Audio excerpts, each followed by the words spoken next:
Hey, hello everybody. Hi, it's Rob at Old Style Classics Baseball Cards. Alright, it's still Sunday morning, 4-ish a.m. and what I decided to do is, since I just showed you folks the MSA Post Cereal cards, was to go ahead and do the other Post Cereal cards that I have. Now, I was going to move on to doing, just so I could do all the Post at once, is my point. I was going to move on to the Kellogg's Post cards, but I only have a few of those. And then I thought, oh, do I have any cereal boxes of Post stuff? And I looked in there, and yeah, I do. I have a stack of Post boxes with cards. But it's not all baseball. So what I wanted to do is, so we're going to go from the middle, which is the MSA. Those are the 90s. The tops are the later 90s and 2000s. We're going to go back in time, folks. Now, Post originally put the first card out in 1960, which was the big giant back of the box, kind of like maybe a turkey red size, I think, which I don't have any of those. And then 61, 62, and 63, they did the classic cards that came on the back of the box, the cutout ones that you see all over the place. And they also have Jello cards that look just like them, but I don't believe I have any Jello cards now. So what I'll do is I'll show you the ones that I do have, and I may have a few somewhere else in one of these other boxes, but it's not right in front of me, so that's going to be okay. These are more to represent the sets, because by no means do I have a lot of these. So but I figured I should show you at least one. There's the big hunk of the MSA ones, and then we'll be moving on to doing the tops after this Post. So I'll do another video after this so I can get them all together, and that way I get the Post cereal stuff done. So please like, subscribe, leave a message, tell me what you think. What kind of Post cards, not postcard, but Post cereal cards do you all have and like? And so let's get to it, folks. This one shouldn't take too long because I don't have a whole lot of originals from the 60s, but I will pick them up here and there. So there you go. So they did these in 91 was the first MSA one, 91, 92, 93, I think up to like 95. So, but let's go back to where it all started. Now, I'll talk about it when I get to that card. So let's start here, people. Like I said, I don't have a 1960, but I do have 61. So that's Jim Davenport, card number 149. You know, those are really large sets that they did for oddball cards. So they're all this landscape, which I like landscape, but it's all this landscape design, very similar from year to year. That one does not say Post on it, so I don't know which year the Jello cards came out, but one of the ways of knowing the Jello card is like one of these lines that come across somewhere on the card.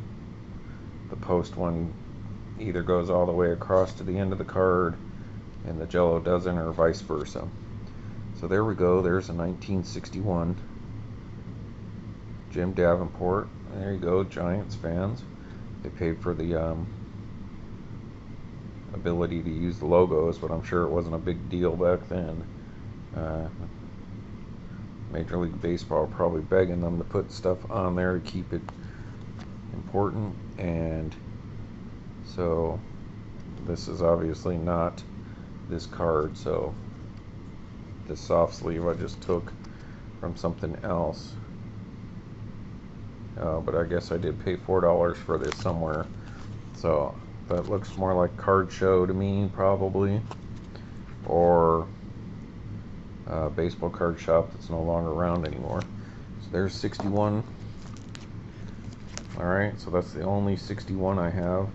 Do have some 62s, and they put down very good, but I wouldn't say so.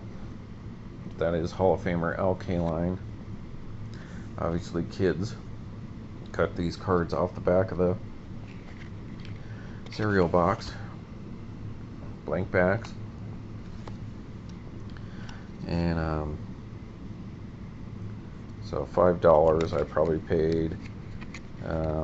You know, I probably made a deal with somebody at some point in time, and you know, it's typical cereal box card stock, but definitely back then in the 60s, cardboard was not like recycled paper and stuff, so it's a lot sturdier. But you can see kids, well, even me, I'm not good at hand cutting things, but you know, I think it probably came out to a couple bucks in the end. So to get a Hall of Famer like Kaline, that's pretty cool. So there's some of my vintage cards, folks. But mostly I'm doing my oddball run here. So some of these cards I show you will be vintage, but most of them will be these Post. Alright, so Kaline, Hall of Famer. And like I said, I always tried to pick either superstars or Hall of Famers. Now that card would probably have just graded authentic because of the bad miscut. And then, so here we go. And like I show here, they do say Post on the second set. I'm not going to call the cabinet size cards from 1960. When I'm talking about the set, I'm talking about the sets of these kind of cards. So I'm kind of eliminating 1960 from this conversation because I don't have any to show you. But you can look those up online. So to me, this is the second set of, it's not the second set of Post cards, I guess it's the third, but I'm going to call it the second set of regular cards, not the cabinet size.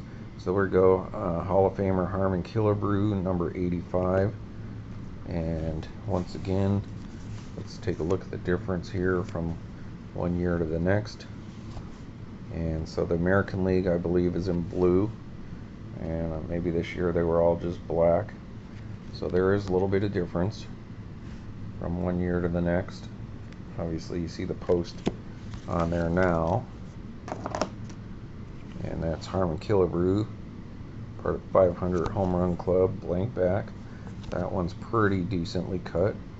Shows some of the black here, so it's missing the black on the edges, you know, for the most part. So that may still only get an authentic or a low grade if you're a grading person, which I'm not. Blank backs. And like I've showed before, now granted these are the original kind of ones, but like the Hostess cards from the 70s, you know, side panels, boxes, or bazooka, and those kind of things.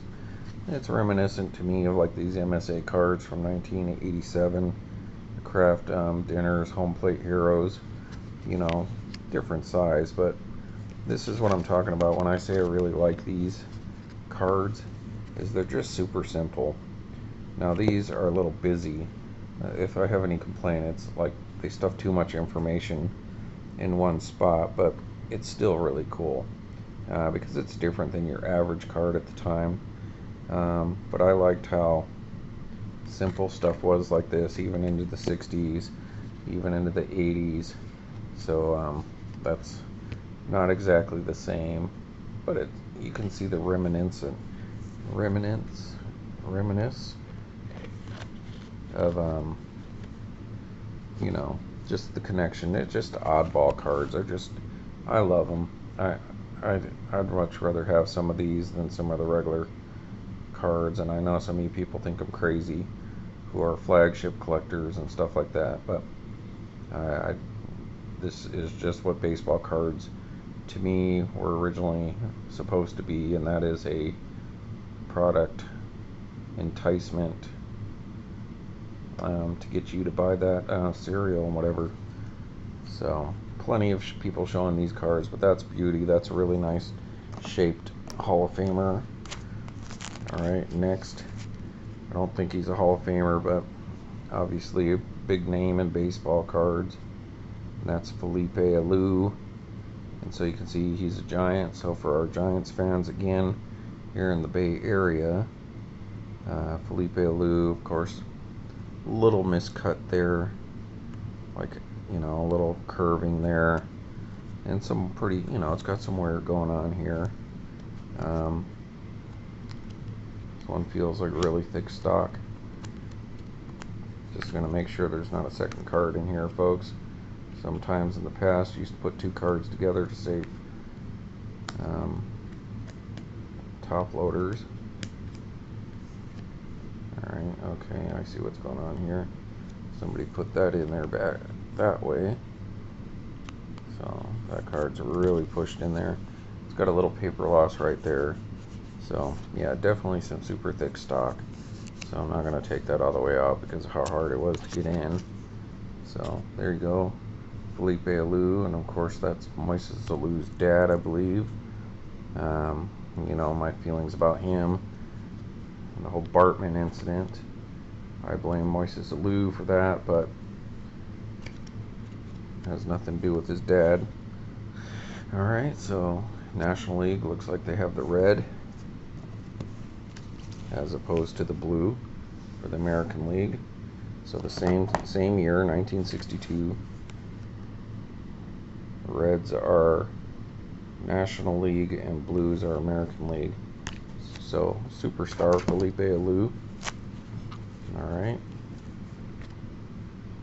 These cards are falling all over the place, people. Sorry about that. Let me move those. And next we have another 500 home run club, Eddie Mathews. Not the greatest cut, but not too bad. No super obvious dips or anything like that in there. And so maybe they recycled the sleeve, because it says 62 for number 147 for $5. So same thing. I probably got these in a lot. You know, like I said, hey, let me buy these 3 or 4 cards and save a few bucks maybe. You know, it's got wear, but what can you expect from hand cut cards? Mostly done by kids. You know, 62 years ago. So he was at 370 home runs at this point. And that's funny, Andre Dawson, I have a card where he had ended a season where he was at 370 at the end of the season. So that's just something I recognize because Andre's my PC guy, and I showed you the Andre Dawson only Post Cereal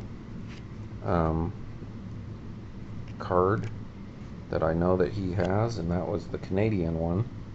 So the Canadian 1992. So anyways, there we go, Eddie Mathews. So we got some solid names here, folks. Alright, and then of course Bill Mazeroski, another solid player, Hall of Famer, I believe there. Bill Mazeroski for your Pirates. So there you go, Mangini. Oh, okay. And so it's blank back, but it's got another card in there, like I said. 1962. You can pause and read that about Bill.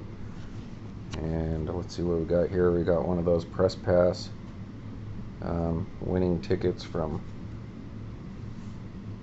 it's like 2010 or 11. It's like a ticket stub little thing that they put in a press pass there. So I should probably take that out. I'll just show you that since it's there. Alright, put that aside. So another big name, Bill Mazeroski. And once again, Mangini. Alright, and so that's 1962. Unfortunately, people, I have to admit something. At this point in time, as far as I know, I only have one 1963 Post card, and This is the one I think that you can tell the difference between this and Jello, because I think the Jello, the red line doesn't go all the way to the past the numbers on the stat line, little red line. But unfortunately, I only have one 1963. You know, blank back. You know, why do you have it on a one touch there? Well, it's unfortunate I only have one, but if you're going to have one from 1963, then this is the one to have. There you go, people. Number 15, Mickey Mantle. Picked this up in Albuquerque at that sports card shop, Eubank and near Constitution. And I think he was asking like 100 for this card. You know, it's not like perfectly cut or anything, but it's pretty good. And I got a bunch of other cards, autographs and packs and stuff like that. Bundled the whole thing together and probably brought this card down to probably like $75 instead of 100 because of the deals that I got. I bought all kinds of stuff that was probably $300 worth, and I think I paid the guy like $180. So when you average those out across all the cards that I picked up, I got a huge savings on this card, something like that, you know. So anyways, that is my only Playing Days Mickey Mantle card. I don't even have him on a league leaders or anything. And I'm not saying I wouldn't like to have more Mickey Mantle cards. I just don't pursue them. I saw this and I was like, that's not a bad price, and maybe I can bundle and get a better price, and then I'll have at least one Playing Days Mickey Mantle. I do like Mickey Mantle. I think he's a good player. I don't think he's the best player ever by any means, and a little overrated to me, not as a player, but just in the world. But that's what people like. A lot of it probably has to do with the fact that he's a Yankee, and I'm not a Yankees fan. Being a Cub fan, the Yankees were always like the team we hated the most because the haves and have-nots, right? But I can always appreciate any player and team and stuff like that. But you know, I was like I said, more into pre-war kind of stuff. Like I like Lou Gehrig and Babe Ruth and those guys. Joe DiMaggio are the Yankees that I appreciate the most back in the day.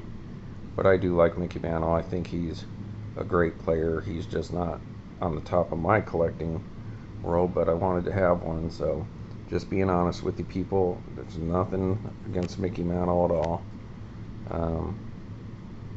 When I said overrated, I meant I just don't understand why he gets more love than, say, like Willie Mays. Rest in peace. He just died the other day. Other than maybe it has to do with the Yankees and maybe some other things, but it's not Mickey's fault. I do have some other Mickey Mantle stuff, obviously post-playing career, some cool modern stuff, and some cool stuff from about 20-30 years ago. So I always like to have the Mickey Mantle in my collection. It's just I'm not one of the guys that are like, oh, I need a 52 Mantle, I need 53, I need the Bowman. You know, I would like to have the 68s because I like the 68 set. That's like one of my favorite sets. The design reminds me a lot of 87 tops, even though I know the earlier, maybe it's this year, is either 62 or 63, where they have the wood border ones for tops, but those are okay. I really like the 68s though, and I think that's because I found some in our antique chest when I was a kid, first getting into cards. But it reminds me a lot of the 87, but I like the regular, you know, 68 Mantle. I think's cool, but I really like the game, you know, the red or blue backs. So those are ones that I would probably pursue from any of the flagship sets. I know that's the end of his career. That's okay with me, but for me, I would rather have like the oddball stuff, you know, like a hot dog or dog food. And I don't know if he was he in the Red Man? I'm not sure, but you know, any of that kind of like bazookas and stuff like that. Now I will say, when I saw this, I really wanted it, because I wanted to be at least have one Mickey Mantle, and if it's going to be a Mickey Mantle, then it would be like the oddball food issue. But I will say that there is one Mickey Mantle Playing Days card that I really have always wanted to pick up, and I think it's the same year, 63, but without the blank back, without the thick cardstock. I've always wanted the Time Life magazine cards. You know, they're the Post Cereal cards, but it's the cards that came as an advertisement. So in Life, you could have got a Roger Maris and Mickey Mantle card, which is on one of those little things that go, you know, like the little flap, like when you're turning the pages, and there's like a little thing to like subscribe to the magazine or whatever. It would say, oh, get Post Cereal cards for your kids, blah blah blah, and here's 2 free ones, and it would give you like the Mickey Mantle and the Roger Maris, and it's on thinner stock, and then it has some of the advertisement on the back, whatever writing. So that's one Mickey Mantle I always wanted to get, because it's an oddball. Not only are you getting it, may help you want to buy that magazine, but then it's leading you to buy the cereal, so it's like a double oddball, and it's just super cool. And I've seen some people pick those up in the last couple months since I've started doing this. So that would be like my Mickey Mantle grail, would be to pick that one up. So always keep my eyes peeled for that. But there it is, folks. So Mickey Mantle, 1963 tops. Just a great card, probably the best one of the set. But you know, we got some other great players here. You know, Kaline, Hall of Famer, Harmon Killebrew, you know, big home run hitter like old Mickey there. Felipe Alou, superstar. Mathews, another one of these 500 club hook guys. And then Bill Mazeroski, solid player. But yep, that's the Joe Jackson of the set. You know, what Mickey Mantle is to Post Cereal cards is what Joe Jackson would be to the Cracker Jack set, or Ty Cobb, or you know.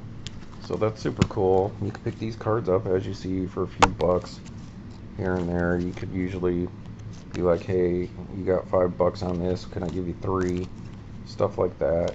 Most people are willing to move, or you find these in like dollar boxes and stuff, but just be prepared for them not being in great condition. But even in bad condition like that, that's still a pretty expensive card, and it really has no place to go but up, you know. So people love Mickey Mantle, and I guess the only way it would ever go down is if the generation that loves him is no longer around, and the young ones don't care about it. But I think the guys who are collecting them now weren't around for him anyway, so it's kind of passed on from generation. It's like Ty Cobb, you know, no matter what they do to Ty Cobb or say about him or change things, he'll always be like one of the chase.